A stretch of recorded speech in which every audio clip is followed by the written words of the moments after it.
Lunch awak, nasi 30 sudu, ulam-ulam ada budu.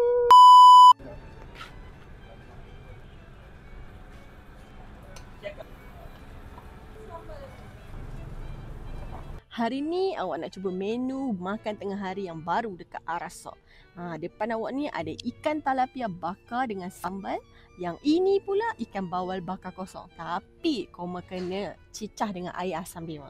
Yang ini pula nasi ulam. Yang menariknya budu ni homemade by Arasok. Okay, untuk set budu ni macam ni cara nak makan dia. Okay, cili ni yang pertama kau kena pecahkan dia dulu. Dah pecah, ambil limau ni kau perah atas dia. Lepas tu telur ni kau picit dekat dalam ni. Apa tunggu lagi? Moh lagi kita makan. Ni ikan ni awak nak cicah dengan sambal. Ambil dia punya ulam, cicah dengan budu. Bismillah. Sedap. Mana koma yang nak cuba menu ni, koma kena datang dekat Arasok at Restoran Terapung. Tapi dia start jual pukul 11 hingga 3 petang. Apa lagi? Moh lah.